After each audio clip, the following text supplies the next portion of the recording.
قرآن پاک پڑھنے کے کچھ حصے ہیں. ایک تو اس کی تلاوت ہے. تلاوت کا مطلب قرات. عموماً اس کو لوگ قرت کہتے ہیں اور بہت غلط مشہور ہے قرت. اس کا معنی بہت ہی غلط ہے. تو آج کے بعد یہ اپنے سے وعدہ کریں کہ آپ نے کبھی قرت لفظ نہیں بولنا. قراءت یا تلاوت کہہ دیں یا قراءت. تلاوت قرآن یہ ہماری زندگی کا ایک اہم حصہ ہے. اس کا سب سے پہلے حکم نبی اکرم صلی اللہ علیہ وسلم کو دیا گیا. کیا حکم ہے؟ وَاتْلُ مَا أُوحِيَ إِلَيْكَ مِن كِتَابِ رَبِّكَ. پڑھیے، تلاوت کیجیے. کس چیز کی؟ جو وحی کی جا رہی ہے آپ کو آپ کے رب کی کتاب کی. یعنی وحی کے ذریعے جو کتاب آپ کو مل رہی ہے آپ اس کی تلاوت کیجیے. تلاوت کا کیا معنی ہوتا ہے؟ تلاوت کا مطلب ہوتا ہے پڑھنا. ایک اور معنی ہوتا ہے پیچھا کرنا، اور وہ تلا یتلو تلون اس کا مصدر آتا ہے. یتلونا کا لفظ جب آتا ہے تو اس کا مصدر اگر تلون آئے تلاوتن نہ بھی آئے تو پڑھنے کے معنوں میں. آپ صلی اللہ علیہ وسلم نے اپنی امت کو بھی اس کا حکم دیا اور حضرت ابو ذر سے فرمایا علیک تلاوت القرآن. اے ابو ذر تم پہ لازم ہے قرآن کی تلاوت. وذکر اللہ عز وجل اور اللہ تعالیٰ کا ذکر. فإنہ ذکر لک فی السماء ونور لک فی الارض. وہ تمہارے لیے آسمان میں ذکر کا ذریعہ ہوگی. یعنی جب تم تلاوت کرو گے تو تمہارا ذکر آسمان میں ہوگا. اب دیکھیں کہ دنیا میں انسان کے لیے عموماً یہ بات کتنی اٹریکشن کا سبب ہوتی ہے کہ میرا ذکر فلاں اور فلاں جگہ پر ہو رہا ہے. عموماً لوگ اس بات کے کتنے حریص ہوتے ہیں اور اس کے لیے اخباروں میں نام دیتے ہیں معلوم نہیں کیا کیا کام کرتے ہیں. حالانکہ اخبار بھی کوئی بھی اخبار زیادہ سے زیادہ بھی جس کی اشاعت ہو تو کتنے سو لوگ آپ کا نام پڑھ لیں گے، اور وہ بھی زمین پہ رہنے والے ایک پلانٹ پہ. تو جب آپ تلاوت کریں گے تو آپ کا ذکر آسمان پہ ہوگا، آسمان کی مخلوق میں. وَنُورٌ لَكَ فِي الْأَرْضِ اور زمین پہ تمہارے لیے روشنی ہوگی، یعنی اس تلاوت کے ذریعے. پھر اسی طرح دلوں کو زنگ لگ جاتا ہے، دلوں پہ میل چڑھ جاتا ہے، غفلت طاری ہونے لگتی ہے، دل اداس ہونے لگتے ہیں، پریشانی ہوتی، ڈپریشن ہوتا ہے. اس کا علاج بھی یہی بتایا گیا. آپ صلی اللہ علیہ وسلم نے فرمایا کہ دلوں کو زنگ لگ جاتا ہے جیسے لوہے کو زنگ لگ جاتا ہے. تو لوگوں نے پوچھا کہ وہ زنگ کس طرح دور کیا جائے، یعنی دلوں کا. تو آپ نے فرمایا تلاوت کی کثرت سے اور موت کی یاد سے. لیکن یہ تلاوت اسی وقت افیکٹو ہوتی ہے جب آپ اسے صحیح طور پر کریں. اگر آپ صحیح طور پر نہیں کر رہے اور زبر کو زیر، زیر کو پیش بنا رہے ہیں تو اس کا جو اصل افیکٹ ہے وہ آپ کی روح پر جس طرح اثر انداز ہونا چاہیے وہ نہیں ہوگی. آپ دیکھیں کہ کسی بھی چیز کو فل کرنے کے لیے ضروری ہے کہ جو چیز اس میں ڈالی جائے وہ اس سانچے کے سائز کے مطابق ہو. جیسے ہماری روح ہے نا، اس کے اندر خلا ہوتا ہے، خالی ہوتے ہیں ہم اندر سے، یا کوئی اور ایسی چیزیں ہوتی ہیں اس کو تکلیف دینے والی. تو اس کے لیے جب ہم تلاوت کرتے ہیں تو وہ خلا بھرا جاتا ہے، وہ دل ایک نور، ایک روشنی، ایک خوشی، ایک سکینت سے بھرتا ہے. اور وہ اسی وقت ہوتا ہے کہ جب وہ جو کچھ ہم پڑھ رہے ہیں وہ درست ہو اور وہ درست جگہ پہ جا کے بیٹھے. جب ہم غلط پڑھتے ہیں تو وہ اپنی جگہ وہاں تلاش نہیں کر سکتے، وہ آتے ہیں حروف اور آگے چلے جاتے ہیں، افیکٹو نہیں ہوتے. جتنا لائیولی درست انداز میں آپ اس کو پڑھیں گے اتنا ہی زیادہ وہ آپ کی روح کے اندر پیوست ہوتا چلا جائے گا. پھر اسی طرح جو شخص بہترین طریقے سے قرات کرتا ہے، تلاوت کرتا ہے، اس کے لیے آتا ہے الذی یقرأ القرآن وہو ماہر بہ. وہ شخص جو قرآن پڑھتا ہے اور اس کا ماہر بھی ہے، یعنی اس کو سمجھتا بھی ہے، اس کو جانتا ہے وہ کیا پڑھ رہا ہے، وہ مہارت سے پڑھ رہا ہے. وہ کون ہے؟ اس کا مقام کیا ہے؟ مع السفرہ الکرام البررہ. یہ فرشتوں کی صفات بتائی گئی. کن فرشتوں کی؟ کیا صفات ہیں؟ سفرہ لکھنے والے، سافر کی جمع، الکرام معزز، البررہ نیک. کون سے فرشتے ہیں یہ حاملین وحی ہیں. فرمایا کہ جو قرآن کا ماہر ہے اس کا مقام جب وہ قرآن پڑھتا ہے صحیح طور پر، صحیح نیت اور آداب کے ساتھ، تو اس کا درجہ اور مقام ان فرشتوں جیسا ہوتا ہے جن کی ڈیوٹی قرآن پر ہے. آپ کو معلوم ہے لوح محفوظ سے پھر بیت العزت میں لایا گیا، تو اس قرآن کی حفاظت کے لیے بھی فرشتے مقرر ہیں، اور یہ وہی فرشتے ہیں السفرہ الکرام البررہ.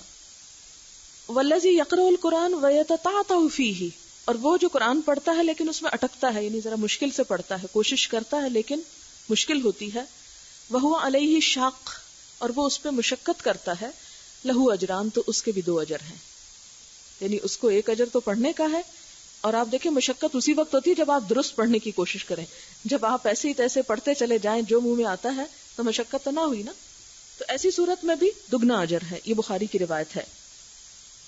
اور جس دل میں قرآن نہیں وہ ویرانے کی طرح ہوتا ہے، ویران گھر کی طرح، خرابے کی طرح، برباد جگہ کی طرح۔ اور ویران گھر کیسا ہوتا ہے؟ کبھی دیکھا کسی ویران گھر کو؟ اجڑے ہوئے گھر، تو بالکل دل اجڑ جاتے ہیں جب ان میں قرآن نہیں ہوتا اور اس کی قرات نہیں ہوتی، اس کو پڑھا نہیں جاتا۔ تو انشاءاللہ تعالی یہ سال بھر آپ روزانہ صبح کی پہلی کلاس میں قرآن کی ریڈنگ کرتے رہیں گے، اور اس کو جب آپ ریوائز کریں گے گھر جا کر تو وہ اس قرات میں آئے گا۔ جب آپ قرآن پڑھیں تو محسوس کریں کہ یہ آپ کے لیے ہے، اسے اپنے سے ریلیٹ کریں، اپنے دل پہ محسوس کریں، اسی لیے خوشخبری کی آیات پر خوش ہوں، عذاب کی آیات پر ڈر محسوس کریں، اور پھر اپنے دل کو نرم کریں۔ پھر اسی طرح یہ ہے کہ اس میں ایک درجہ ہے غور و فکر کا۔ غور و فکر جو ہے اس کے لیے بھی اللہ تعالیٰ قرآن پاک میں فرماتے ہیں افلا یتدبرون القرآن، کیا لوگ قرآن پاک میں غور و فکر نہیں کریں گے؟ تدبر، اس کی گہرائی میں اترنا۔ اور ایک درجہ ہے تذکر کا، نصیحت پکڑنا۔ قرآن پاک میں اللہ تعالیٰ ایک سورت میں بار بار فرماتے ہیں وَلَقَدْ يَسَّرْنَا الْقُرْآنَ لِلذِّكْرِ فَهَلْ مِن مُدَّكِرٍ، ہم نے قرآن کو نصیحت حاصل کرنے کے لیے بہت آسان کر دیا، ہے کوئی نصیحت پکڑنے والا؟ حل من مدکر۔ اور یہ درجہ سب کے لیے ضروری ہے، اس سے نصیحت حاصل کرنا، یہ تذکیر جو ہے یہ سب کی ضرورت ہے۔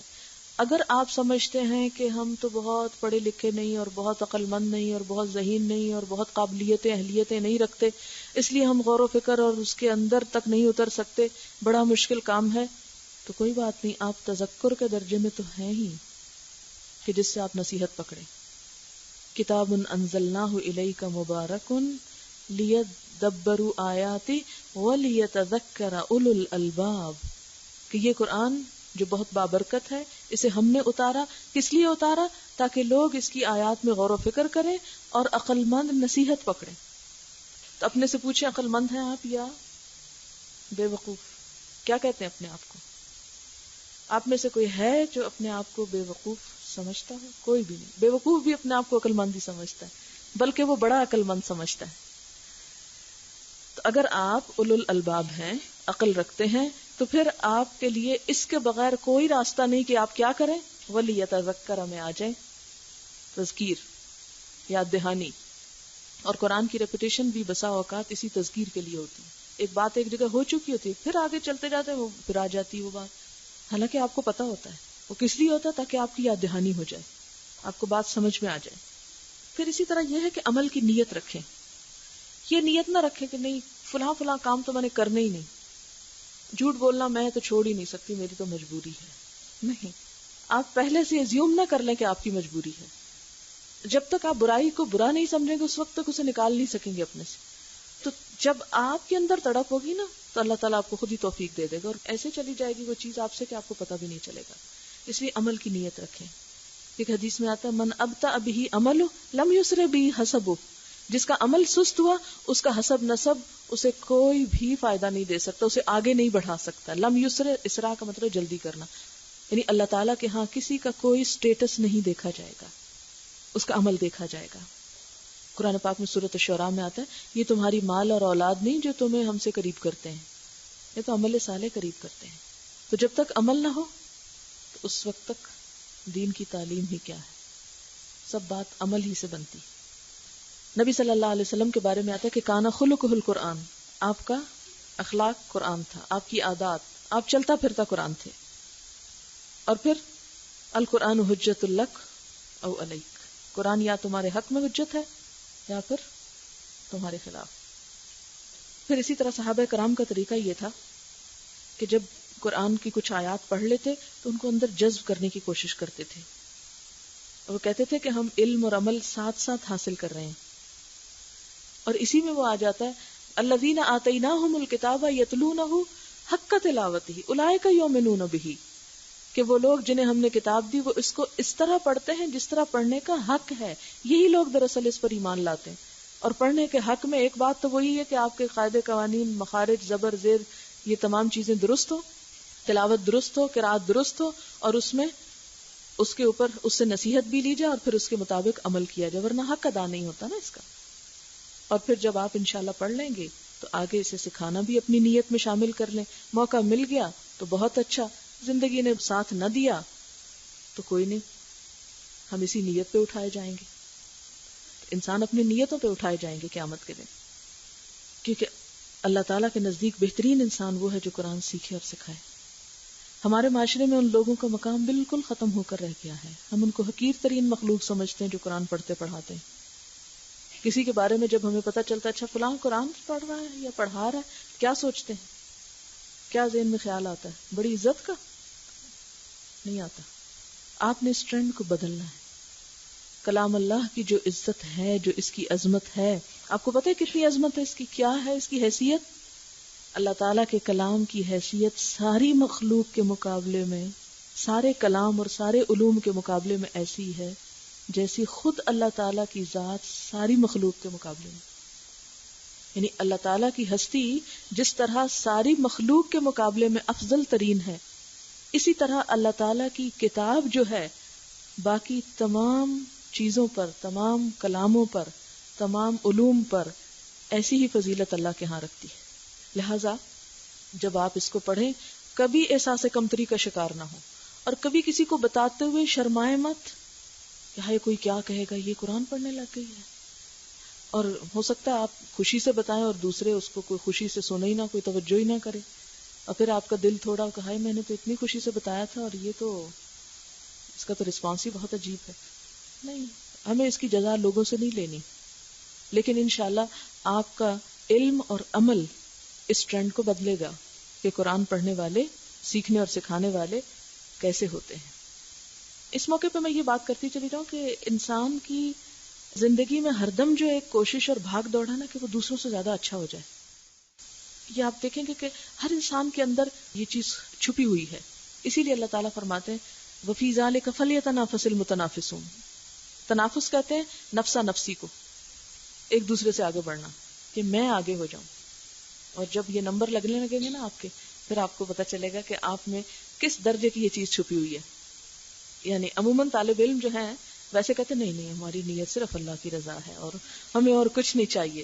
لیکن جب آدھا نمبر بھی غلطی سے کٹ جائے تو بالکل ہی رویے بدل جاتے ہیں. یہ آپ نے آدھا کیوں کاٹ دیا؟ ہمارے تو اتنے نمبر بنتے تھے. اور بسا اوقات ان نمبروں کی وجہ سے حسد و رکابت بھی شروع ہو جاتی ہے. یہاں تو الحمدللہ نہیں ہوتی، لیکن کئی جگہوں پہ ہوتی ہے. آپ نے اس حسد اور رکابت کا شکار بھی نہیں ہونا کہ اگر دوسرا لے گیا تو کوئی بات نہیں، لے جائے، میرے نمبر تو وہاں لگ رہے ہیں، میں نے تو وہاں جا کے اس کو دیکھنا ہے. کیونکہ اللہ تعالیٰ آپ کے یہ پرچے نہیں دیکھ رہے تو ہم دیکھتے ہیں. وہ تو کرام کاتبین جو لکھ کے لے جا رہے ہیں اس کو دیکھتے ہیں. اس لیے کبھی اس بات کی اس لحاظ سے تو فکر کریں کہ آپ کو جو پوچھا گیا وہ آپ کو آنا چاہیے، لیکن اس بات کی فکر نہ کریں کہ اگر غلطی ہو گئی ہے اور نمبر کٹ گیا ہے تو آپ کی کوئی نعوذ باللہ بے عزتی ہو گئی ہے، آپ پیچھے رہ گئے. فکر کریں جب قیامت کے دن نمبر سامنے آئیں گے اسکور اس کا کیا بنے گا، جو وہاں بدلے بھی نہ جا سکیں گے. ہمارے اعمال نامے جو ہیں آپ کو پتہ ہے اس کے اوپر کچھ فرشتے مقرر ہیں، یشہدہ المقربون، اور وہ وہاں بیٹھ کے کیا کر رہے ہیں؟ دیکھتے ہیں اوپر کتنا ہو رہا ہے، نیچے کتنا جا رہا ہے، کسی شخص کے نمبر کتنے اوپر جا رہے ہیں اور کتنے نیچے، نیکیاں کتنی جمع کر رہا ہے اور برائیاں کتنی کر رہا ہے. تو دنیا کے نمبروں میں عبرت یہ ہونی چاہیے کہ اگر قیامت کے دن بھی یہی حال ہوا، یعنی جب پرچہ آئے اور نمبر کم ہو، فوراً سوچیں یہی میری کتاب ہے جو مجھے قیامت کے دن میرے ہاتھ میں دی جائے گی. اور اگر ایسی ہی کتاب ہوئی اور میں دوسروں سے پیچھے رہ گیا تو کیا ہوگا؟ مجھے پیچھے نہیں رہنا، مجھے تو سب سے آگے بڑھنا ہے. قرآن پاک میں کیا آتا ہے؟ فاستبقوا الخیرات، نیکیوں میں سبقت کرو، نیکیوں میں دوڑ لگاؤ، اس میں آگے بڑھو. ایک اور جگہ پر آتا ہے سابقوا، دوڑو، الی مغفرۃ من ربکم وجنۃ، اپنے رب کی مغفرت اور جنت کی طرف دوڑو، دوڑ لگا دو. آپ نے بھی دوسروں کے مقابلے میں دوڑ لگانی ہے وہاں نمبر حاصل کرنے کے لیے، اور یہاں اپنے علم کی اصلاح کے لیے، اور بس. کہ ہم نے اگر غلطی کی تو ہمیں پتا چلے. ہم یہ جو آپ سے پیپر لیتے ہیں آپ کو ستانے آزمانے کے لیے نہیں لیتے, یا آپ کو کوئی ذلیل رسوا کرنے کے لیے, یا آپ کو چند لوگوں کے ساتھ ہمارا بہت فیوریٹزم ہے کہ ہم ان کو بڑھانا چاہتے ہیں. نہیں, یہ صرف ایک ساتھ ایویلویشن ہوتی ہے کہ آپ بات کتنی سمجھ رہے ہیں, اور جہاں غلطی ہے تو کوئی آپ کی اصلاح کر دے. اب آخری بات یہ ہے کہ اگر ہمیں یہ سب کچھ بہت مشکل لگ رہا ہے اور ہمارے دل پہ بوجھ پڑ رہا ہے, اور ہم یہ سوچ رہے ہیں کہ ہم جا رہے ہیں چھٹی کر کے, ہم سے تو یہ نہیں ہوتا, آپ کو پتا پھر کیا ہوگا؟ قرآن پاک میں آتا ہے وقال الرسول یا رب ان قوم اتخذوا هذا القرآن مہجورا. رسول کہیں گے اے رب میری قوم نے قرآن کو چھوڑ دیا تھا. ہم چاہتے ہیں نا ہماری شفاعت کرے نبی صلی اللہ علیہ وسلم, تو شفاعت نجات کے لیے بھی اور شفاعت درجات کے لیے بھی ہوگی. تو اس وقت شفاعت کروانے جب ہم جائیں اور حال ہمارا یہ ہو کہ ہم نے قرآن چھوڑ دیا ہو, تو پھر کیسی شفاعت ہوگی؟ آپ جب شکوہ کریں گے اللہ تعالیٰ سے تو اس شکوے میں ہم کس پلڑے میں جائیں گے, ہمارا طرز عمل کیا ہوگا؟ اس لیے ہمارے پاس کوئی چوائس تو ہے ہی نہیں. آپ یہ نہ سوچیں کہ اچھا ہزاروں لوگ جو نہیں پڑھ رہے تو ان کا کیا ہوگا, ہم نہیں جانتے ان کا معاملہ کیا ہوگا, لیکن اللہ نے اگر آپ کو یہاں تک پہنچا دیا اور ان کو ابھی نہیں پہنچایا تو شاید ان کی چھوٹ ہو جائے, لیکن اگر آپ پہنچ گئے تو آپ کے پاس تو کوئی آلٹرنیٹ نہیں. اور یہ بھی آپ جانتے ہیں کہ اللہ تعالیٰ اس طرح بھی شکوہ کرتے ہیں فَمَا لَهُمْ عَنِ التَّذْكِرَةِ مُعْرِضِينَ, ان کو کیا ہو گیا ہے, اس نصیحت سے منہ موڑ رہے ہیں, اس چیز کو چھوڑ رہے ہیں. اور پھر ایک اور جگہ پر آتا ہے قَدْ آتَيْنَاكَ مِن لَّدُنَّا ذِكْرًا, ہم نے تجھے اپنے پاس سے ذکر عطا کیا تھا. من اعرض عنہ فإنه يحمل يوم القیامة وزرا, جو اس سے منہ موڑے گا وہ قیامت کے دن اپنے اوپر ایک بوجھ اٹھائے ہوئے ہوگا. خالدین فیہا وساء لہم یوم القیامة حملا, ہمیشہ وہ اسی حالت میں رہے گا اور قیامت کے دن یہ بڑا ہی برا بوجھ ہوگا جو کسی کو اٹھانا ہوگا. اسی طرح سورۃ طٰہٰ میں آتا ہے من اعرض عن ذکری فإن له معیشة ضنکا ونحشره یوم القیامة اعمی قال رب لم حشرتنی اعمی وقد كنت بصیرا قال كذلك اتتك آیاتنا فنسیتها وكذلك اليوم تنسى. من اعرض عن ذکری, جو میرے ذکر سے منہ موڑے گا, یہ اللہ تعالیٰ کا فیصلہ ہے.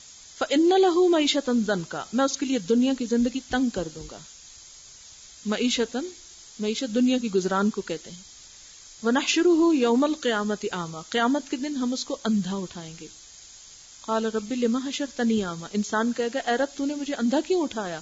وقد كنت بصیرا, میں تو دیکھنے والا تھا, میری تو آنکھیں ٹھیک ٹھاک کام کرتی تھی, آج قیامت کے اس موقع پہ کیوں میں نہیں دیکھ پا رہا. یہ کیوں ہوا؟ اس لیے ہوا کذالک اتتک آیاتنا, تیرے پاس ہماری آیات آ چکی تھی, آئی تھی. فنسیتها, تم نے ان کو بھلا دیا. نہیں بھلا دیا کیا, یعنی اگنور کر دیا, چھوڑ دیا. وکذالک الیوم تنسی, لہذا آج تم بھی بھلائے جاتے ہو. تم نے میرے قرآن کو چھوڑا, جاؤ میں تمہیں چھوڑتا ہوں. ہم اللہ کے محتاج ہیں, اللہ تعالیٰ ہمارا محتاج نہیں, ہم اس کی ضرورت مند ہیں, ہمیں اس کی طرف بڑھنا ہے. یا ایھا الناس انتم الفقراء الی اللہ, اے لوگو تم اللہ کے محتاج ہو. واللہ هو الغنی الحمید, اللہ بے نیاز تعریف والا ہے, اس کو کسی انسان کی کسی چیز کی کوئی ضرورت نہیں. لہٰذا اگر ہم اس کو پڑھتے ہیں, اس کے لیے کوشش کرتے ہیں, تو علامہ اقبال نے جیسے کہا تھا وہ زمانے میں معزز تھے مسلمان ہو کر, اور ہم خوار ہوئے تارک قرآن ہو کر. عزت اللہ کے پاس ہے, اور عزت اللہ کی طرف رجوع کرنے سے ہی حقیقت میں انسان کو ملتی ہے. اور دیکھیں کہ جو لوگ خدا کو مانتے نہیں ہیں نا, ان کا معاملہ دوسرا ہے. وہ دھوکہ تو نہیں دے رہے نا. ہم ایک زبان سے کہتے ہیں ہم مانتے ہیں رب, تجھ کو مانتے ہیں, تیری کتاب کو مانتے ہیں, اور دوسری طرف ہم اپنے عمل سے کوئی انٹرسٹ شو نہیں کرتے کہ ہمیں واقعی اللہ تعالیٰ کی ذات سے کوئی دلچسپی ہے, کوئی لگاؤ ہے. تو ہمیں شو کرنا ہے اس انٹرسٹ کو. یہی تو ہم سے دیکھا جا رہا ہے, یہی ہمارا امتحان ہے کہ جس نے ہم پہ سارے احسان کیے اس کے ساتھ ہم کیا معاملہ کرتے ہیں. اچھا آپ تھوڑی دیر کے لیے ذرا سوچیں اس بات کو. آپ نے کسی انسان کے ساتھ بے پناہ احسان کیے اور وہ آپ کا شکریہ ادا کرنے کی بجائے دوسروں کا کر رہا ہے, آپ کیا محسوس کریں گے؟ تھوڑی دیر کے لیے اگر ذرا کسی حقیقی صورت کو سامنے لائیں, یہ نہیں کہ ایسے ہی دماغ میں امیجن کر رہے ہیں, تھوڑی دیر کے لیے. مثلاً عام مثال ہمارے معاشرے کی, ایک ماں اپنے بچے کو تکلیفیں اٹھا کے پیدا کرتی, دودھ پلاتی ہے, پالتی ہے, پوستی, جوان کرتی ہے, اس کی شادی کر دیتی ہے, اور وہ بیٹا ماں سے منہ موڑ کر صرف بہو کا ہو جاتا ہے, اپنی بیوی کا ہو جاتا ہے. اس ماں کے دل پہ کیا گزرتی جو بسا اوقات اپنے بڑھاپے میں بیٹے کی شکل دیکھنے کو بھی ترس جاتی. یعنی پال پوس کے جوان کیا، کسی کام کے قابل بنایا اس کو، اور وہ ہے کہ ماں کو مڑ کر یہ بھی نہیں پوچھتا کہ تمہارا حال کیا ہے، اور اس کی بجائے ساری توجہ دوسری طرف. اسلام یہ نہیں کہتا کہ بیوی کا حق ادا نہ کرو، لیکن ماں کا بھی اپنا ایک مقام ہے. ایک چھوٹی سی مثال ہے اس بات کو سمجھنے کے لیے.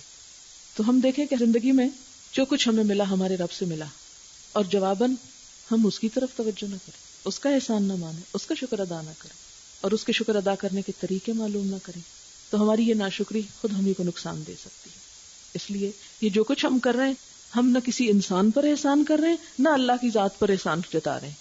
یہ سارے کا سارا عمل، آپ کی محنت، آپ کی کوشش، یہ سارا آپ کا احسان آپ کی اپنی ذات کے لیے ہے.